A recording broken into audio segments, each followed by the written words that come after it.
in your Bibles to Psalms 107.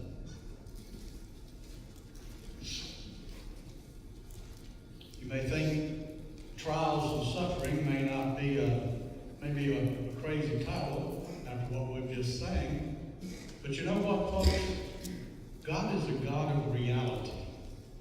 This stuff you see on your TV that talks about reality shows, that's not reality.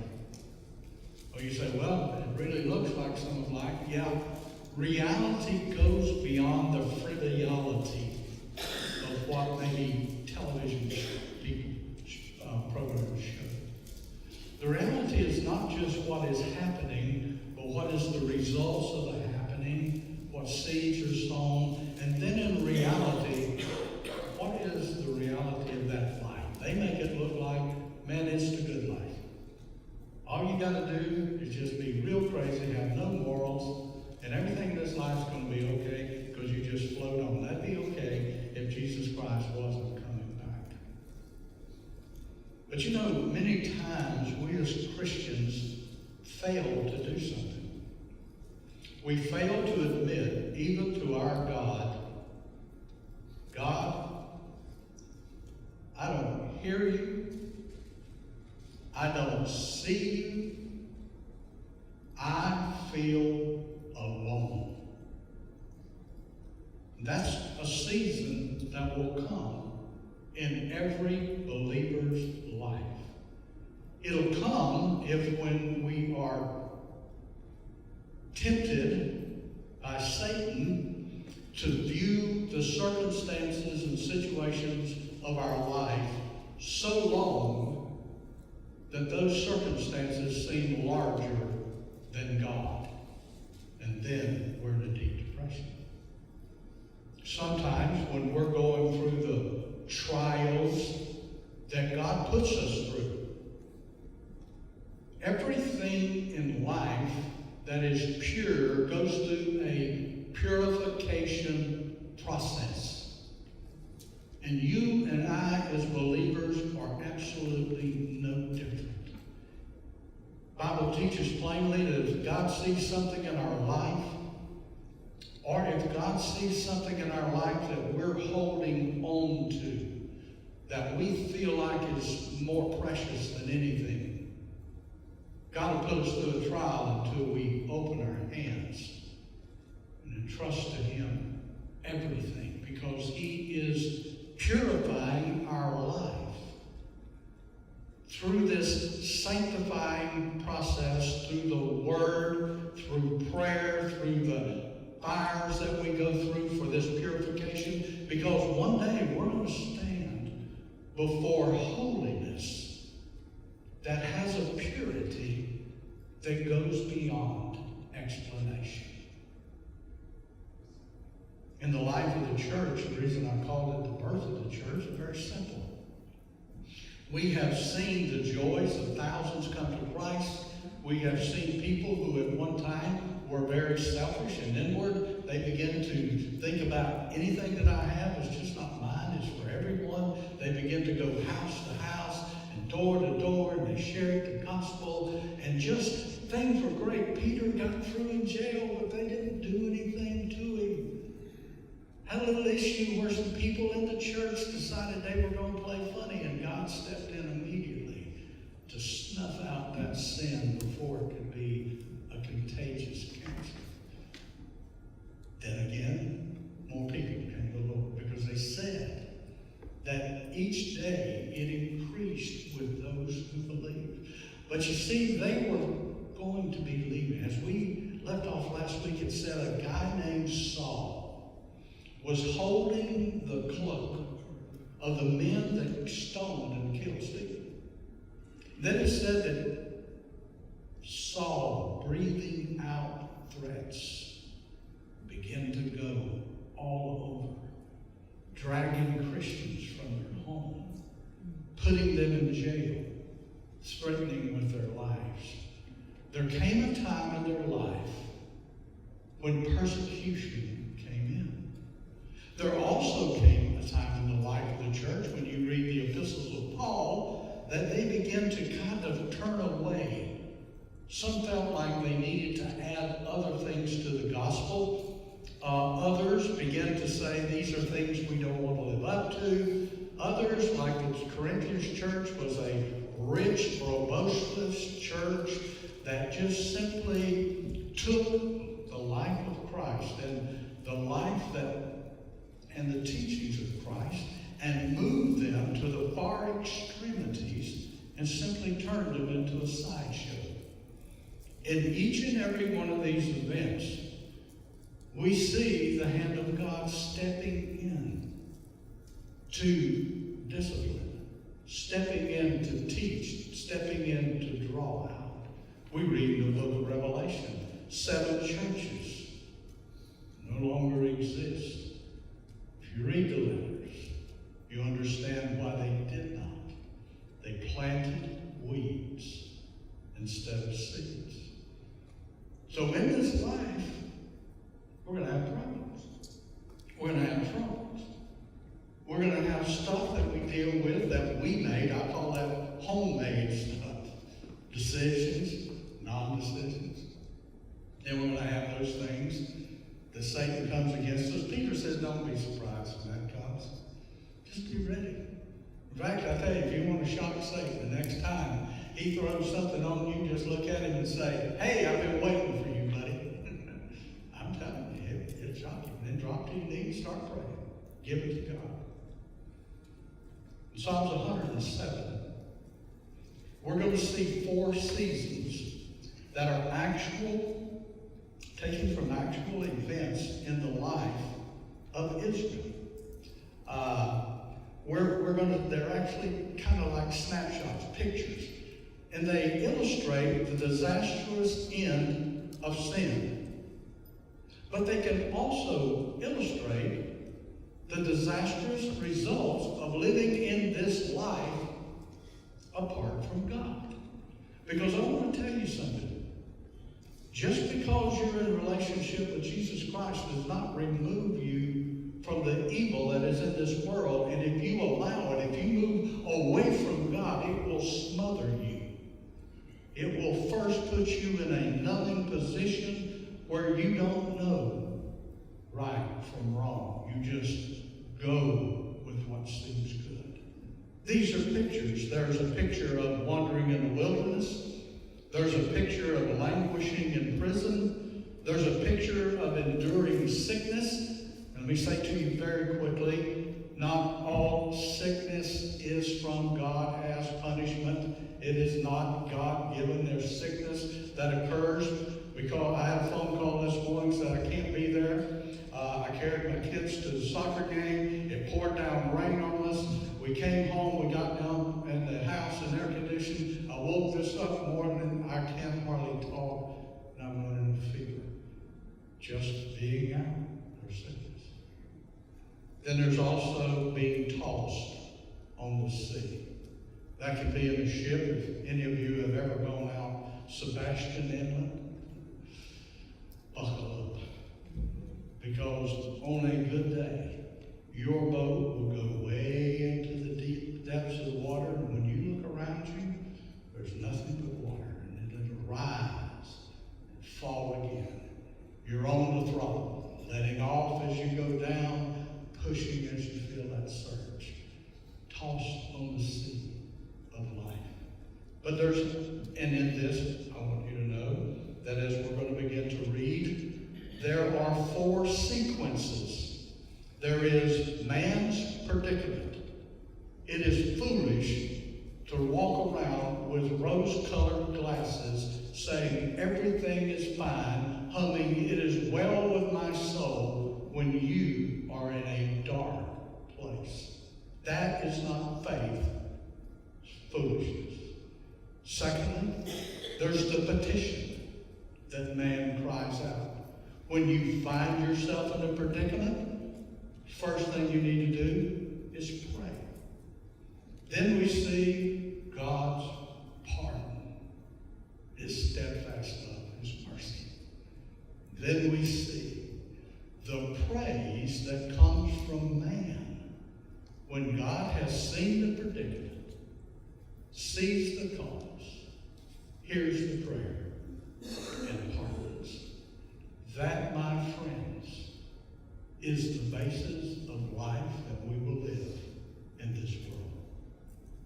Verse 1 says, "Oh, give thanks to the Lord, for he is good. For his steadfast love endures forever." Steadfastness is that which has a beginning but no end. It's there in the dark, in the cold, in the heat. Steadfast love. Let the redeemed of the Lord say so, whom he has redeemed from trouble and gathered from the lands, from the east and the west, from the north and the south. Situation picture number 1. Some wandered in desert waste, finding no way to a city to dwell in. Hungry and thirsty, their soul fainted within them. The picture of Israel in the wilderness. An absolutely rejection of God and the promised land that he said, "I will take you from Egypt. I will put you in a land that I prepared for you." But instead of going what should have been, even in that time, less than a week's journey, 40 years because of unbelief. And after watching one whole generation pass away, as they saw that, they were wandering in the wilderness. They wondered, is there a city? Is there a place? Many of you are living lives like right now. Either because of circumstances made by your decisions or decisions made for you, hopes that you have, you feel like that you're in that wilderness and you're going around in circles, and every time you make a turn, you see the same thing that's been going on in your life. And you're dragged down. The problem is you continue to deal with it. You continue to do the same thing in the same way, hoping for a different result.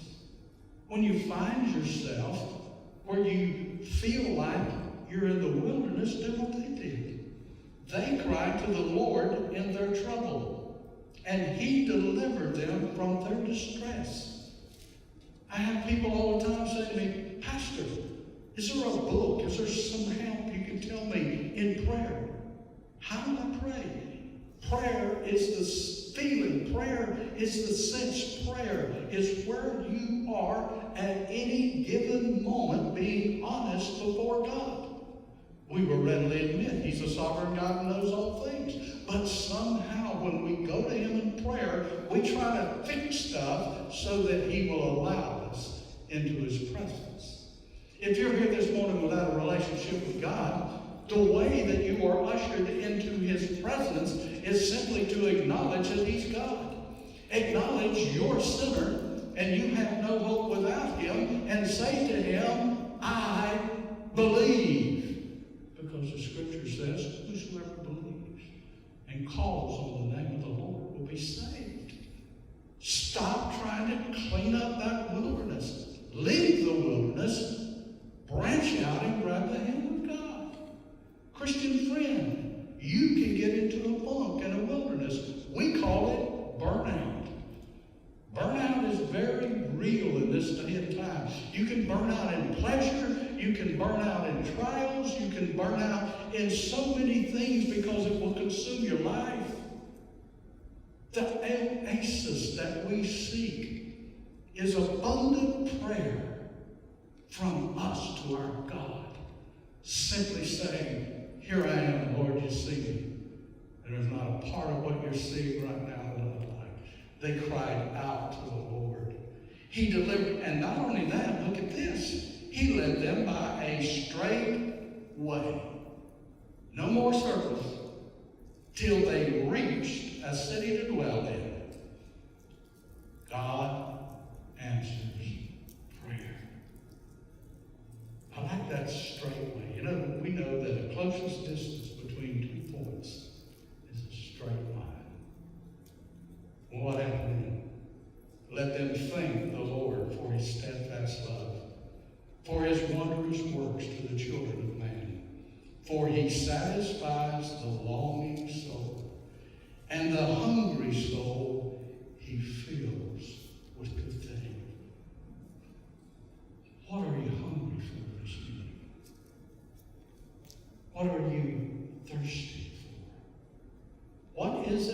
is the longing of your soul that's ever before your face. God satisfies, God feeds, and God fills. Some of the people wound up in prisons. There are people all over the world who are in prisons for the gospel. But I'm going to tell you, we live in an addictive society. An addiction to anything you want to name. An addiction is simply when you think in your mind, I can't live without it, and then you fill in the blank of what it is in your life that you're living that way with. It can be a lot of things. Hatred can be an addiction. You ever thought about that? No, we think we got addictions in this little box. But whatever it takes over your life, to the point that that is at your life all the time, that's a prison. Some sat in darkness and in the shadow of death, prisoners in affliction and in irons. For they rebelled against the words of God and spurned the counsel of the Most High. So he bowed down their hearts with hard labor, and they fell down with none to help. When we are in that position, which is a direct opposition to belief in, faith in, and trusting in God, He will bow you down. You can be addicted to riches and the toys, and God, in His pursuit of you, will strip you of what has become your God. Because the commandment says, you shall have no other gods before me. And somehow we think God said that with a smile on His face. God is the creator of the heavens and the earth. He is the creator of every person who has lived and ever will live. He is God. There is none other. And in order to reach you, God will slap you down. And maybe we feel like sometimes we're in prison. They cried out to the Lord in their trouble, and He delivered them from all their stress. The opening of here I am, Lord. You see and you know me. I can't let it go. Its claws are in me. Maybe you know someone like that. Cry out to the Lord. Trust in the Lord. He delivered them. He brought them out of darkness and the shadow of death and broke their bonds. The prophecy of the Messiah said one would come who would set prisoners free, who would break the chains of sin. And we need to understand today that it is sin that is behind the bondage in our life. It is a substituting for something we think is better for God. And so they become chains. Jesus came to break the chains. I believe when He opened the prison doors, I believe He did like Samson. This is my belief. But in my picture, I see Him taking those doors and going right off the hinges and laying them down. But see, if the doors are still locked there and the lock is still there, you may lock them. You ever been locked out of your house or locked out of your car? God takes those doors off. Nowhere to get back in. What should be the result? Let them thank the Lord for His steadfast love, for His wondrous works to the children of man. For He shatters the doors of bronze and cuts in two the bars of iron. There is nothing that our God cannot do. The issue is not what He can do. The issue is, do we believe to the point of putting ourselves in the hand of God and following His precepts? Believing God. Stop putting the time limit. Listen, I'm I'm just about out of this, but I tell you, a large part of my life is when I prayed, I got up and looked. Did it happen yet? And I found out, when Isaiah says, those that wait upon the Lord, that waiting is not sitting with folded hands. It's living every day in the presence of God. When you're living like that, God lifts you with wings of eagles. You run, and you're not weary. You walk, and you're not tired. Because in the presence of God is His energy, His person, and His presence. When we believe, and we simply refuse not to believe. What about enduring sickness? Some are fools through their sinful ways, and because of their iniquity suffer afflictions. This is sin that is brought on by foolish decisions. Okay? It is not someone who may have a disease that just they have occurred. There are many that have breathing disorders because of building materials that were used. There's a lot of sickness that's attributed to heredity. There's sickness that's attributed to our environment. But here, it's because they were called fools as for their decisions. They loathed any kind of God, and they drew near to the gates of death, even to the point of death. Let me tell you, the most fearful presence I have ever been in my life is to stand by the bed of a person that had no relationship with God, with family around praying and churches praying and standing there, this man breathing his last breath, and he sits up and with strong voice curses God with the most vile language I've ever heard. Fell on the floor and died. It's the overcoming and the building up of a lifetime. Not believing God, believing the lie. Hardening. These people were in the shadow of death. They drew near, but they didn't curse God.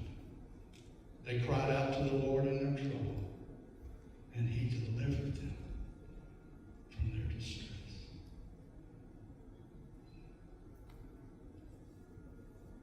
Don't think this is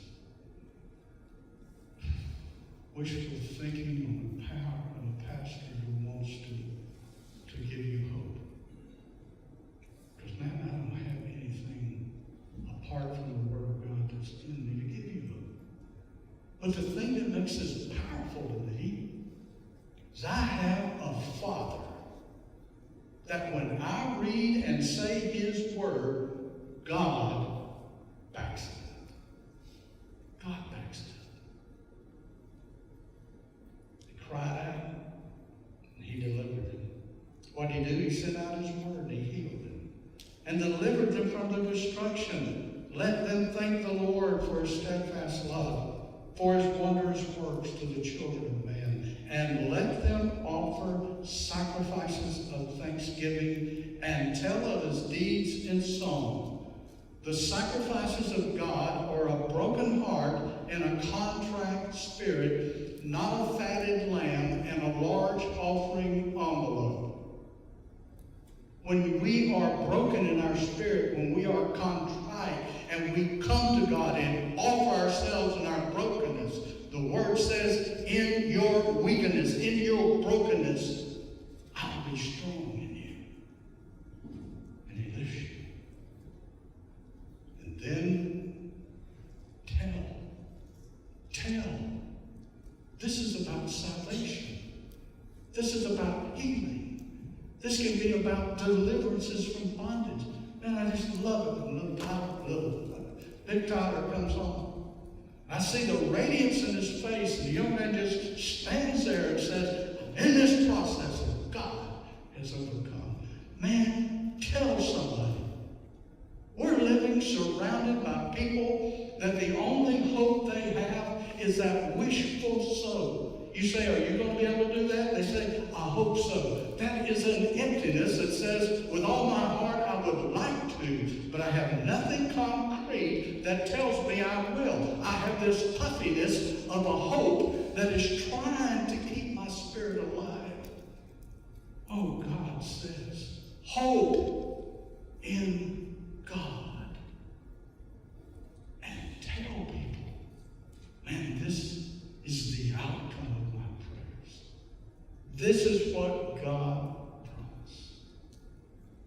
How about the everyday chores of life? Some went down to the sea in ships, doing business in the great waters. They saw the deeds of the Lord, the wondrous works of the deep. For he commanded to raise the stormy wind, which lifted the waves of the sea. They mounted to the heavens and went down to the depths. Their courage melted away in their evil plight, and they reeled and staggered like drunken men. Whether you want to admit it or not, there's times in life for the best Christian that we say the best Christian example. But let's just say there's times in life for every Christian where you feel like you have been used as a punching bag. If it could go wrong, it'll go wrong. And you're knocked around and your senses are gone. If you've ever been in that boat like I was talking about, you don't know which end is up. You have been beat and beat, either by something or in sharing something with someone. Oh, listen. God is there. God is there. That's life. It's not all of life. Because if you've ever been on the sea, you may be in storms and high waves. One time we were out fishing and the radio came on and said, you can't come back into Daytona. There's heavy squalls between where you are and the mainland. And we looked, and sure enough, lightning, thunder, heavy waves. So we began to run to Jacksonville. The rain was on this side, and we were out in the sea. And we ran, and all of a sudden we see a little break, and we made that turn towards land. One of the sweetest sights I ever saw.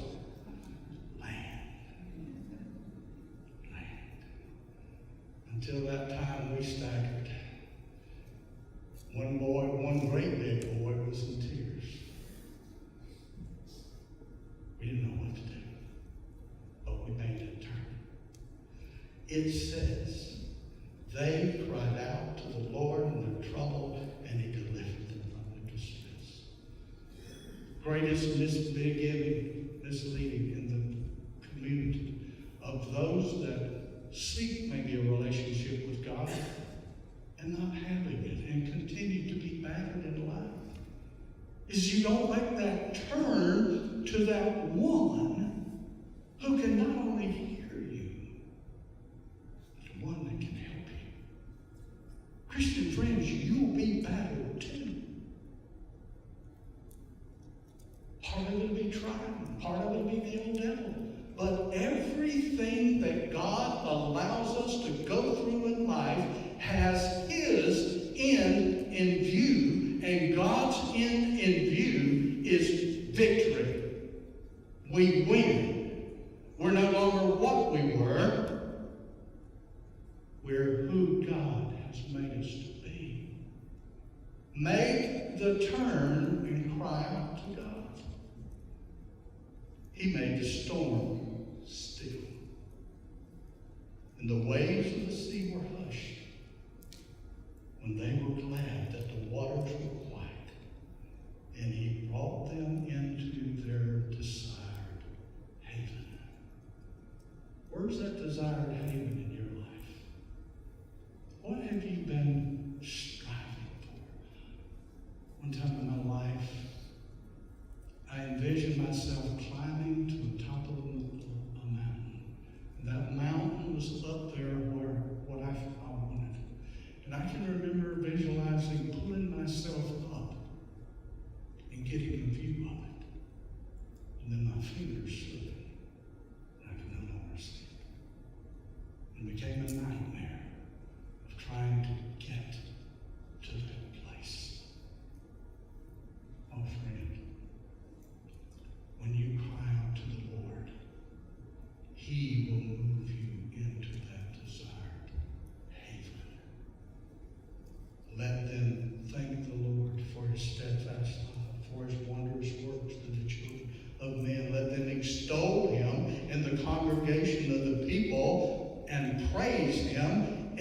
assembly of the elders. Let me tell you who you're dealing with this morning.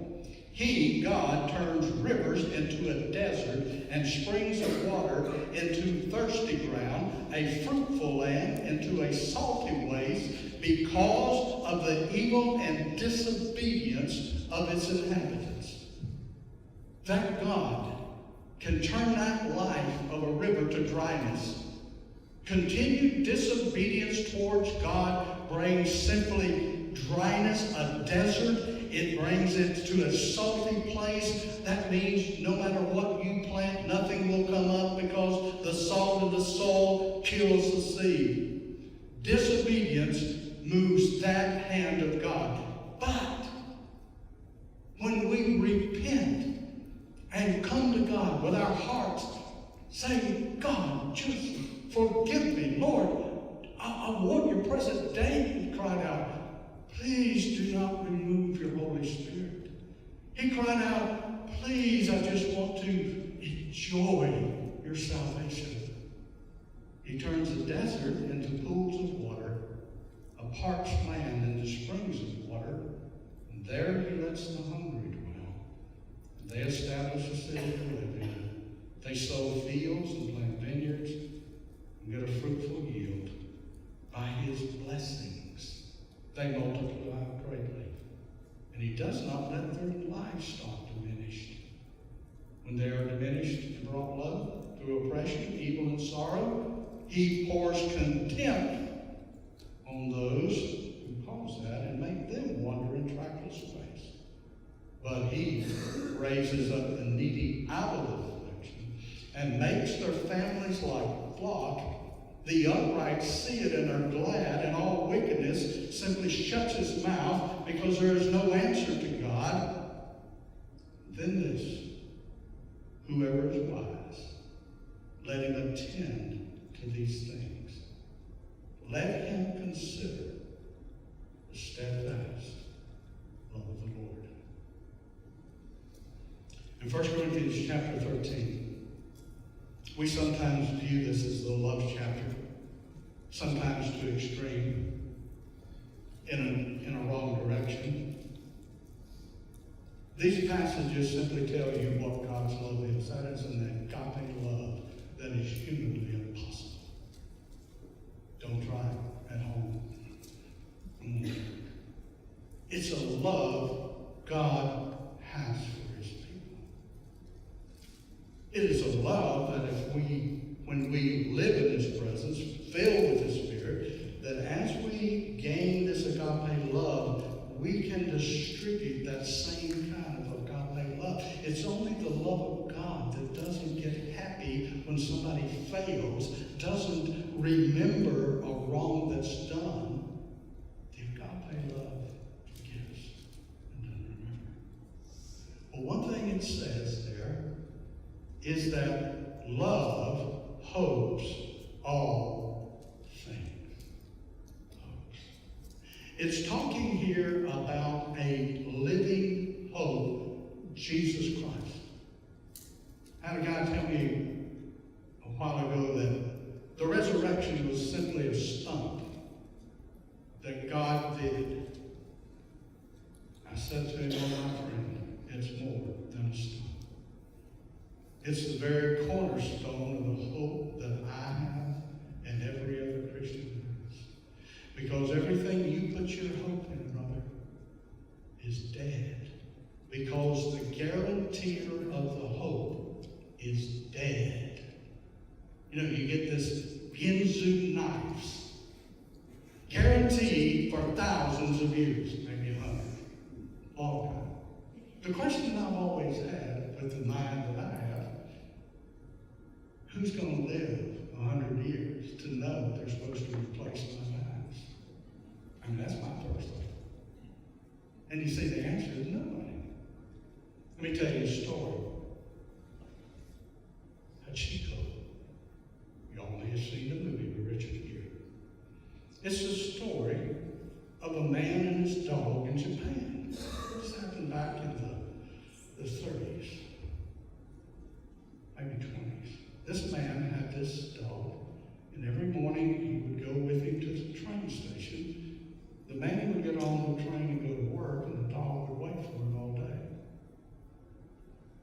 He did this for a long, long time. One day the man got on the train. The dog went and lay down in this familiar spot. The man never got off the train because the man died at work. For 9 years, this is a true story, for 9 years, that dog waited at the train station. The dog died, I believe, in 1935. And since that time, there's been a statue about this big of that dog at that train station. And reading the story, people brought him food.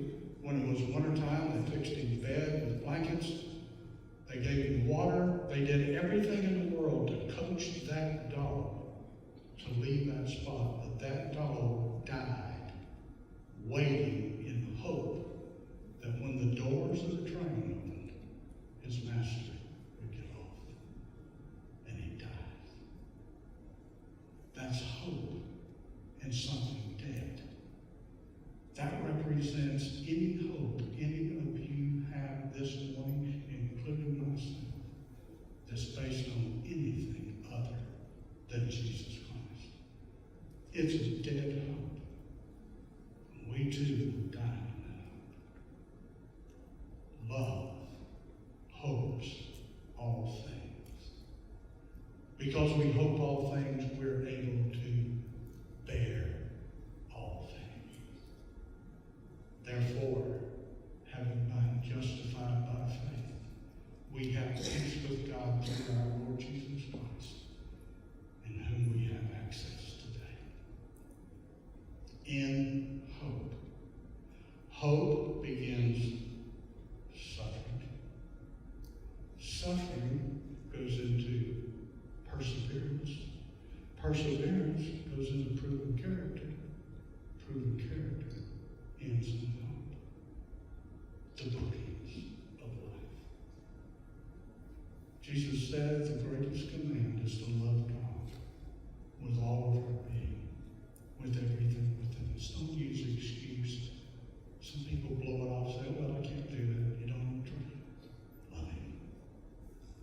And the greatest way you can show God's love is to believe. To the man he put the cap on it this morning. I believe. Some of you this morning may have to add, help my unbelief. There's a man looking for healing in Jesus' day. Jesus said, do you believe? And he said, yes, I believe. And then I believe quietly. Help my unbelief.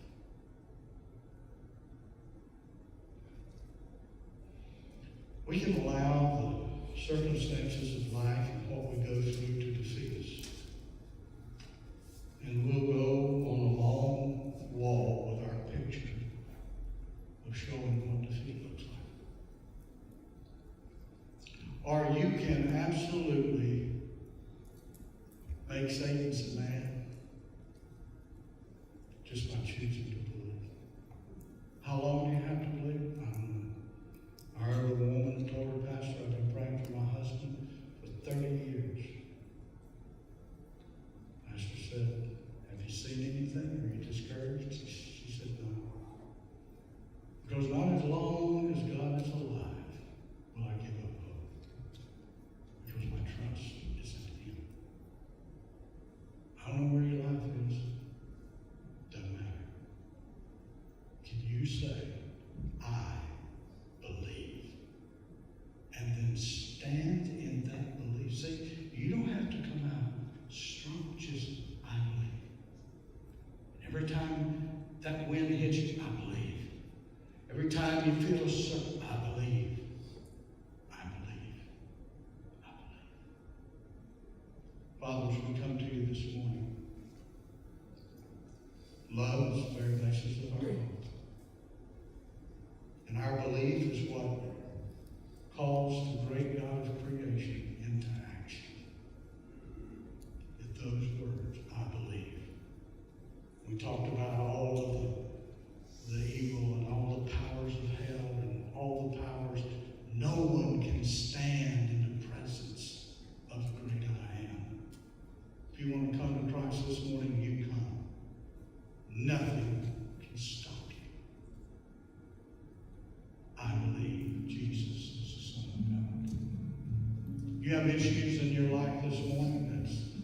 put you in prison, made you sick? Are you lacking in hope? Just, I believe. If you want to exercise that belief, an altar of prayer. I guarantee you, if you're a man, another man from our congregation will pray with you. If you're a lady, someone out of this office will come pray with you. Because there's power in that prayer. If God is leading you to our church,